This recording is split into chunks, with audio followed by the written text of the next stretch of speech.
Welcome to compile करो। आज हम बड़ा इंटरेस्टिंग टॉपिक के बारे में डिस्कशन करेंगे, ठीक है। Distributed priority queue. So basically अगर हम मान के चलो कि आपके पास में बहुत बड़ा ecosystem like Instagram, like Facebook, like Google, YouTube type का इकोसिस्टम है, वहां पे आपको डिस्ट्रीब्यूटेड वे में प्रायोरिटी क्यू बनाना है। आपके पास में ट्रिलियंस ऑफ इवेंट्स आ रहे हैं, ठीक है। इस तरह के स्केल को आप कैसे हैंडल करेंगे, किस तरीके से अपने सिस्टम को डिजाइन करेंगे इफिशिएंटली इन चीजों को हैंडल करने के लिए। अगर मैं आपसे एग्जांपल लूं फेसबुक का, ठीक है, तो बेसिकली फेसबुक के अंदर काफी सारे एक्शंस होते हैं, है ना। तो एक्शन में अगर मैं बोलूं तो आपको अगर मान लीजिए कि वीडियो अपलोड करना है, ठीक है, अगर आपको कोई फाइल अपलोड करनी है, ठीक है, तो ये सारे टास्क जो होते हैं अपन इनको असिंक मोड में भी कर सकते हैं। मैं एग्जांपल के लिए ले रहा हूं अभी, है ना।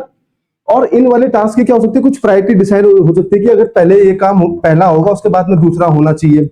और ये भी हो सकता है कि किसी किसी जो एक्शंस होंगे, जो आइटम्स होंगे, उनका कुछ आपके पास टीटीएल भी हो सकता है कि अगर 5 मिनट में अगर आपने इसको प्रोसेस कर दिया तो ठीक है, नहीं तो फिर इसको प्रोसेस नहीं करना है, ठीक है। तो मल्टीपल तरीके होते हैं, मतलब मल्टीपल यूज केसेस हो सकते हैं आपके इस पूरे इकोसिस्टम को ड्राइव करने के लिए। तो इस तरह के इकोसिस्टम को डिजाइन कैसे किया जाता है, हाई लेवल आर्किटेक्चर उसका ओवरऑल कैसे दिखता है, आज हम थोड़ा सा उसके बारे में डिस्कशन करेंगे, ठीक है। इस पूरी चीज को भी मैं हटा रहा हूं, काफी सारी चीजें आज आपको मैं बताने वाला हूं। काफी मजा आएगा आपको इस वाले सेशन के अंदर और आप काफी सारी नई चीजें सीखोगे आज, ठीक है। तो बेसिकली जब मैं आपसे बोलता हूं कि आपके पास में अगर मान लीजिए आपको प्रायोरिटी क्यू बनानी है, बट आपके पास में एक्शन आइटम्स अलग अलग है, उनको आपने कैटेगराइजेशंस कर रखा है। तो सबसे पहले मैं बात करता हूं कैटेगरी की, ठीक है। आपके पास में मान लीजिए मल्टीपल आइटम्स है और मल्टीपल कैटेगरी है, ए, बी और सी। तो इनका कैटेगराइजेशन करने क्यों जरूरी है, क्योंकि अगर मान लीजिए कैटेगरी ए में डेटा ज्यादा है तो बी को इंपैक्ट ना करे, अगर ए में कुछ दिक्कत है तो, और बी में है तो सी को दिक्कत ना करे। तो इसको बोलते हैं कैटेगराइजेशन ऑफ आइटम्स, और टास्क का कैटेगराइजेशन करना जरूरी होता है। तो कैटेगराइजेशन के लिए अगर मैं डिस्ट्रीब्यूटेड सिस्टम की अगर बात करूं, मान लीजिए आप केटस का यूज अगर करते हैं, तो इन सबके लिए मैं क्या करूंगा, नेम स्पेस अलग कर दूंगा। नेम स्पेस, नेम स्पेस क्या होता है, नेम स्पेस बेसिकली आपके पास में फिजिकल आपने सेपरेशन कर दिया नेम स्पेस बना के, ठीक है, कि ये वाला नेम स्पेस जो है वो बी को इंपैक्ट नहीं करेगा। तो आपने सबसे पहले क्या करा, आपके पास में जब ट्रिलियंस ऑफ इवेंट है तो उनका कुछ ना कुछ कैटेगरी होगा, उस कैटेगरी के बेसिस पे सबसे पहले आपने नेम स्पेस बनाया, ठीक है। अब सेकंड बात आते हैं सब कैटेगरी पे। सब कैटेगरी पे जब मैं आता हूं तो सब कैटेगरी के अंदर होगा क्या कि आपके पास में एक कैटेगरी में मल्टीपल सब कैटेगरी होती है, तो इसको मैं बोलूंगा टॉपिक। अभी मान के चलते हैं, इसको टॉपिक बोलता हूं, इसको बोलते हैं लॉजिकल सेपरेशन। लॉजिकल सेपरेशन, ठीक है। ये आपका फिजिकल सेपरेशन है, ये मेरे पास लॉजिकल सेपरेशन है, ठीक है। अब टॉपिक से आपने लॉजिकल उसको सेपरेट कर दिया, ठीक है। अब उसके बाद में एक और चीज हो सकती है, अब एक्चुअली में आपके पास यहाँ पे टास्क आ रहा है, ठीक है। अब जो टास्क आपके पास में आ रहा है, मैंने आपको बोल दिया टास्क या आइटम अगर आपके पास में जो आ रहा है, अब इसके अंदर भी मल्टीपल केस हो सकते हैं कि कुछ इवेंट आपके टीटीएल बेसिस पे होंगे, कुछ इवेंट आपके प्रायोरिटी बेसिस पे होंगे, कुछ इवेंट आपके डिलीवरी टाइम को लेकर होंगे, ठीक है।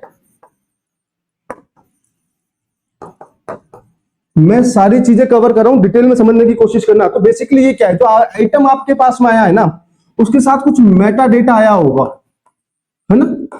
उस मेटा डेटा के अंदर आपके पास में नेम स्पेस और टॉपिक, तो बेसिकली मेटा डेटा से मैंने पता करा जो आइटम है वो किस नेम स्पेस किस टॉपिक को बिलोंग करता है, तो टॉपिक तक डेटा आ गया। लेकिन टॉपिक के बाद में जो फाइनल मेरा जो क्यू है, क्यू आइडेंटिफायर कैसे होगा, क्यू आइडेंटिफायर करने के लिए मुझे नेचर पता करना पड़ेगा, नेचर, ठीक है। ये मेरे पास जो आइटम आया है, ये जो डेटा आया है, इसका नेचर क्या है, उस नेचर के बेसिस पे मैं पता करूंगा कि मुझे इसको किस वाली क्यू में डालना है, इस एक टॉपिक की किस वाली क्यू में डालना है ना, ठीक है। तो बेसिकली आपके पास अगर टीटीएल बेसिस का अगर कोई डेटा आ रहा है तो उसका एक ये भी एक नेचर है। प्रायोरिटी एक नेचर हो सकता है, एक हो सकता है कि डिपेंडेंसी, मतलब अगर पहला टास्क कंप्लीट होगा जब जाके दूसरा टास्क कंप्लीट होगा, इसको बोलते हैं डिपेंडेंसी वाला नेचर है। तो उन सारे नेचर को पहले आपने फिगर आउट करा, फिगर आउट करने के बाद आपने उनका क्या बोलते हैं क्यू अलग अलग कर दिया, ठीक है। तो आपने यहाँ पे क्या करा, क्यू का सेपरेशन करा, क्यू। अब जो ये वाली क्यू है, ये फाइनल आपके पास कैलकुलेशन कर रही है, ठीक है ना। इस तरीके से आपके पास में डेटा आएगा। तो बेसिकली हमने कैटेगरी समझा, उसको हमने नेम स्पेस बोला, हमने सब कैटेगरी समझा, उसको हमने टॉपिक और लॉजिकल सेपरेशन बोला। नेम स्पेस आपके पास फिजिकल सेपरेशन था। उसके बाद में टास्क और आइटम जो आया उसका हमने मेटा डेटा से उसका नेचर पता करा, नेचर के बेसिस पे डिफरेंट डिफरेंट मैं क्यों इनको अलोकेट करूंगा काम करने के लिए, ठीक है। अब आता हूं मैं रियल चीज पे कि एक्चुअली ये है क्या। तो बेसिकली आपके पास में एक नेम स्पेस है, है ना। इसके अंदर मल्टीपल टॉपिक आपके पास में हो सकते हैं, समझने की कोशिश करना, मल्टीपल टॉपिक आपके पास में हो सकते हैं। इन टॉपिक्स के अंदर भी आपके पास मल्टीपल जो है क्यों हो सकती है, ठीक है, क्यों ऐसे हो सकती है, उनके डेटा के नेचर के बेसिस पे मैं मल्टीपल क्यों बना सकता हूं, ठीक है। और जो नेचर, अब जो क्यू है, तो बेसिकली आप इसको ऐसे समझो, ये तो आपके पास में नेम स्पेस है, ये टॉपिक क्या हो गया आपके पास में, काफका का टॉपिक हो गया, ठीक है। अब मैं रियलिटी पे आ रहा हूं चीजों में, तो काफका का टॉपिक हो गया। काफका के टॉपिक में मान लीजिए अगर आपने 100 पार्टीशन बनाए हैं, वो 100 पार्टीशन मान लीजिए 100 तरह के यूज केसेस को सर्व करने के लिए, अभी के लिए मान के चलो हर पार्टीशन एक यूज केस को सर्व करता है, तो बेसिकली आपने क्या करा, उसका एक नेचर के बेसिस पे उसको पार्टीशन असाइन कर दिया, ठीक है। अब जब इस पार्टीशन में डेटा मेरे पास में आया, तो आपको टीटीएल के बेसिस पे देखना है। तो जब टीटीएल का डेटा आपके पास में आया होगा, तो पेलोड के अंदर आपने टाइम स्टैम्प दिया होगा, वो टाइम स्टैम्प अगर पास हो गया तो आप मैसेज नहीं भेजोगे, पास नहीं हुआ तो आप मैसेज भेजोगे, ठीक है। अब यहाँ पे प्रायोरिटाइजेशन कैसे होते हैं, बेसिकली कि मुझे किस इवेंट को प्रायोरिटी देनी है। तो आपके पास में जब इस वाली क्यू में जब डेटा आया ना, इस वाली क्यू में, तो आपने उसके बाद में क्या करा, आपने एक रेडिस की लेयर लगाई यहाँ पे, ठीक है। रेडिस की लेयर में आपने सॉर्टेड सेट बना दिया। मैं बार बार सॉर्टेड सेट का यूज क्यों करता हूं, क्योंकि ये काफी मुझे हेल्प करता है चीजों को इजीली डिजाइन करने के लिए। तो मैं अब यहाँ पे प्रायोरिटी अगर डिसाइड करनी है, तो उसके बेसिस पे मैंने उसका क्या करा, स्कोर डिफाइन कर दिया और उसकी की डिफाइन कर दी। की के बेसिस पे मैं डीबी से जाके मेटा डेटा ले आऊंगा, इसके बारे में भी आऊंगा, मैं डीबी से लाऊंगा कि रेडिस से लाऊंगा वो भी बताऊंगा, ठीक है। तो बेसिकली आपके पास में क्या हुआ कि आपके पास सबसे पहले आपने नेम स्पेस, मतलब वीडियो एक नेम स्पेस हो गया, वीडियो के अंदर आपके पास में MP3 MP कुछ भी मान लीजिए एक्सटेंशन जो है आपके पास में टॉपिक हो गए, टॉपिक मतलब एक क्यू हो गई आपके पास में। उसके बाद में फिर आपने उनका एक नया सेपरेट क्यू बनाया, सब क्यू जिसको बोलते हैं। उसके बाद आपने उस वाले डेटा को सबसे पहले इन मेमोरी में राइट करा, उसकी लॉजिक के बेसिस पे, उसकी प्रायोरिटी टीटीएल जो भी आपके पास है उसके बेसिस पे आपने एक रेडिस में राइट करा। उसके लिए आपने सॉर्टेड सेट का आपने यूज करा डेटा के लिए, ठीक है। सॉर्टेड सेट में आपके पास स्कोर की का कंसेप्ट होता है। तो स्कोर क्या करेगा, जो हाई प्रायोरिटी होगा उसको, उसका स्कोर ज्यादा होगा, उसको आपको पहले कंज्यूम करना है, ठीक है, अपने कंज्यूमर में, सिंपल सी बात है। अब जब ये डेटा रेडिस में राइट हो गया, उसके बाद ये वाला डेटा जो है सिक्वल में राइट होता है ना। मैं अभी वाला ये वाला जो आर्किटेक्चर आपको बता रहा हूं, ये फेसबुक कुछ इस तरह से यूज करता होगा या फिर किसी डिफरेंट तरीके से यूज करता होगा, यहाँ पे लेयर किसी दूसरी चीज की होगी, इन मेमोरी कोई दूसरा यूज करता होगा। लेकिन अपन एक सिंपल वे में समझने की कोशिश करते हैं कि मुझे अगर डिस्ट्रीब्यूटेड प्रायोरिटी क्यू बनानी है, ट्रिलियंस ऑफ इवेंट अगर मेरे पास आना है, तो मैं इस तरीके से सोच रहा हूं चीजों को, ठीक है। और यहाँ पे जो है शार्डिंग है, माइस्क्यूएल की शार्डिंग। तो बेसिकली माइस्क्यूएल की शार्डिंग में होता है कि आपके पास डिफरेंट डिफरेंट नोड्स होते हैं, उन सारे नोड पे माइस्क्यूएल चलता रहता है। अब ये डेटा जाना कहां पे, यहाँ पे आपके पास एक प्रॉक्सी लेयर होती है, इसको बोलते हैं प्रॉक्सी लेयर। प्रॉक्सी लेयर में आपके पास में डेटा आया, यहां से आपने डेटा का मॉडुलस निकाल के उसको कौन से मशीन पे डेटा जाना चाहिए, किस माइस्क्यूएल पे डेटा जाना चाहिए, वो आपने फिगर आउट करा और रेस्पेक्टिव माइस्क्यूएल के पास वो डेटा जाके लिख दिया, ठीक है।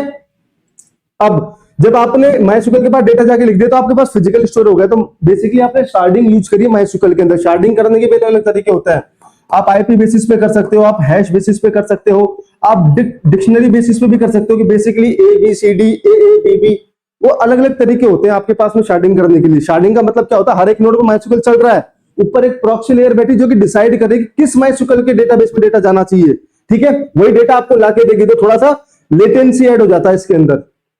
तो कुछ इस तरीके से अपना इकोसिस्टम दिखता है। आपके पास नेम स्पेस होता है, आपके पास में टॉपिक्स होते हैं, उसके बाद में क्यू होता है, क्यू का डेटा आपने रेडिस में सॉर्टेड सेट में डाल दिया, आपने प्रायोरिटी डिसाइड करके सॉर्टेड सेट में डाल दिया। अब उसके बाद में इस वाले सॉर्टेड सेट को एक कंज्यूमर की जॉब होगी जो कि लिसन कर रही होगी, ठीक है। और वो जो पहला आइटम निकालेगी वो हाईएस्ट स्कोर का निकालेगी, उसको कंज्यूम करके बाहर फेंक देगी, ठीक है। उसमें आपके पास लॉजिक डिफाइन हो जाएगा कि टीटीएल अप्रोच हो गया है तो आपको नहीं भेजना है, इसका ऑर्डर किस तरीके से मेंटेन करना है। तो ऑर्डर अगर मेंटेन करना है तो आपका स्कोर भी वैसे डिफाइन होगा, तो आप ऑर्डर वे में भी चीजों को कर सकते हैं। कभी कभार होता क्या है कि आप बिना रेडिस में स्टोर करे भी डेटा को प्रोसेस कर सकते हैं, क्योंकि जब आपने काफका का कंसेप्ट यूज करते हैं, तो आप जब किसी भी पार्टीशन में डेटा को जब पुश करते हैं, तो आपको पता है कि मैं जिस ऑर्डर में पुश करूंगा उसी ऑर्डर में चीजें एग्जीक्यूट होंगी, तो आप उसका भी यूज कर सकते हैं, ठीक है। और फाइनली फिर आप डेटा को जो है माइस्क्यूएल की शार्डिंग इकोसिस्टम्स में आप जाके डेटा को स्टोर कर देते हैं, ठीक। अब इस तरह से जो पूरा इकोसिस्टम है वो आपको हेल्प करता है डिस्ट्रीब्यूटेड प्रायोरिटी क्यू बनाने के लिए। अब थोड़ा सा इसमें और अंदर घुसने की कोशिश करते हैं कि आपके पास में जो डेटा आया, ठीक है, तो पहले नेम स्पेस आपके पास में था, नेम स्पेस के बाद में आपने बनाया क्या, टॉपिक बनाए, टॉपिक बनाने के बाद में आपने मल्टीपल क्यूज बनाई, जो आपके पास में क्यू बनी, ये तो आपके पास में एनक्यू का तरीका है। एनक्यू आपने कर दिया। एनक्यू करने के लिए मान लीजिए आपने बीच में रेडिस ले इधर तो रेडिस हो गया और फाइनली आपके पास में यहाँ पे डेटाबेसेस हो गए, ठीक है, शार्डिंग होगी अपने, तो आपने एनक्यू कर दिया, ठीक है। अब अगर जब मैं डीक्यू कर रहा हूं तो डीक्यू करने के लिए मुझे सारे रूल्स फॉलो करने पड़ेंगे कि भाई अगर मुझे बी को एग्जीक्यूट करना है तो ए होना चाहिए, ए क्या पहले एग्जीक्यूट हो गया कि वो सारी डिपेंडेंसी आपके कंज्यूमर लॉजिक के अंदर आती है। तो बेसिकली डीक्यू करने के लिए आपको फिर डेटा भी उस तरीके से एनक्यू करना पड़ेगा, फिर डेटा का एक नया सेट बनाना पड़ेगा जो कि उस वाली चीज को फॉलो करे। तो आप यहाँ पे क्या करते हैं, अगर मान लीजिए आपने क्यू से डेटा डायरेक्टली आप डेटाबेस में लिख रहे हैं, यहाँ पे बीच में एक रेडिस की लेयर भी होती है, आपको फ्रीक्वेंटली डेटा रीड करने का फ्लेक्सिबिलिटी मिलता है, उससे आप कैशिंग लेयर बोल सकते हैं। तो यहाँ पे मैं रेडिस यूज करूंगा। जब आपके पास में डेटा आया तो आपने क्या करा, उसको एक लॉजिकल प्रोसेसर से गुजारा। लॉजिकल प्रोसेसर क्या करता है आपके पास में कि उस डेटा के नेचर और आइटम के नेचर के बेसिस पे, ठीक है, जो उसकी प्रायोरिटी डिफाइन होगी, जो उसका ऑर्डर डिफाइन होगा, जो उसका डिलीवरी टाइम डिफाइन होगा, उस सारे डेटा के कैलकुलेशन करके उनका फाइनल एक क्यू बनाता है, क्यू में डेटा डालता है, क्यू में, ठीक है। वो क्यू चाहे बाद में काफका भी हो सकता है, बट अगर मान लीजिए आपने फाइनल आइटम बना दिया और आपने बोला कि मुझे कल सुबह 2 बजे इसको एग्जीक्यूट करना है, तो आप कैसे करोगे, मतलब शेड्यूल कर रहे हो आप। अगर आपने किसी चीज को शेड्यूल करा है, ठीक है, तो उसके 2 कंसेप्ट मैंने बताए थे, या तो आप एक इनफाइनाइट जॉब चलाओगे जिसको अपन वर्कर बोलते हैं, और आपका जो सोर्स है उसमें जाके आप टाइम चेक करोगे भाई कि इसका टाइम क्या है, कब मुझे एग्जीक्यूट करना है, उसके बेसिस पे फिर वर्कर डिसीजन लेगा और उस वाली चीज को एग्जीक्यूट कर देगा, ठीक है। या फिर आप रेडिस में की डाल के उसका टीटीएल डाल सकते हैं, रेडिस टीटीएल का यूज कर लोगे और उसमें जो नोटिफिकेशन आता है उसको आप कैप्चर करोगे, उसके बेसिस पे आप एक्शन ले लोगे, ठीक है।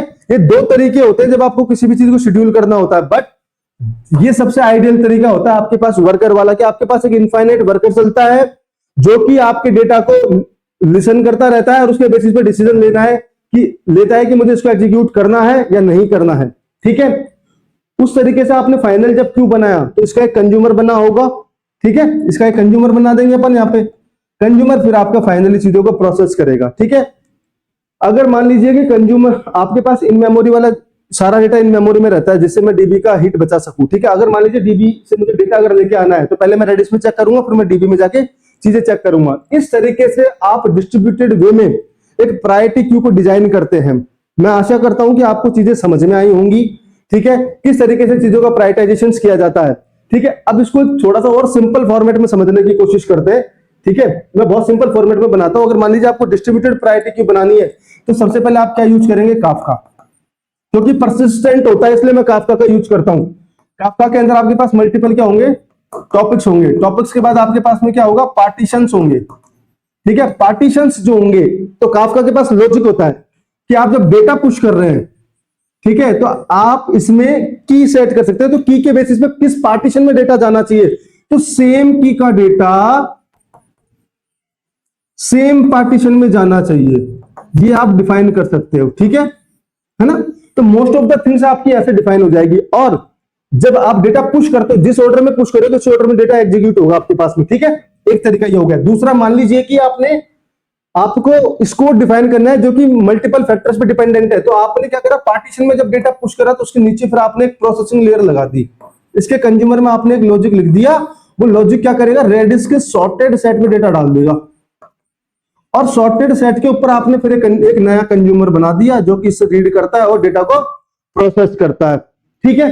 अब यहां पे शेड्यूलिंग वाली बात आई कि मुझे 2 बजे शेड्यूल करना है, 2 घंटे बाद करना है, तो आप क्या करोगे, आपके पास जो पार्टीशन में डेटा आया इसको जब आपने कंज्यूम करा, कंज्यूम करने के बाद आपने क्या बोला कि इसको आपको डीबी में मार्क कर देना है, डीबी में मार्क कर दो और रेडिस में इसका मेटा डेटा सेट कर दो जिससे मुझे बार बार डीबी पे हिट ना मारना पड़े, ठीक है। और मेरा वर्कर जब जगेगा, ठीक है, वर्कर जब मेरा जगेगा तो वर्कर में क्या होगा, इनफाइनाइट फॉर लूप होगा आपके पास में, ठीक है। वो देखेगा कि मेरे पास में करंट टाइम से, ठीक है, मिनिमम टाइम कौन सा आ रहा है, उसका जो डिफरेंस आएगा उसके बेसिस पे वो डिसीजन लेता है, ठीक है, कि मुझे किसको एग्जीक्यूट करना है, ओके।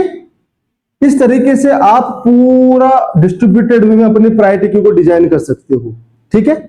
इसी तरह के इंटरेस्टिंग फैक्ट, डेप्थ नॉलेज और स्केलेबल चीजों को जानने के लिए जुड़े रहिए हमारे साथ में और इस वाले चैनल को ज्यादा से ज्यादा लाइक, सब्सक्राइब और शेयर करिए। Thank you.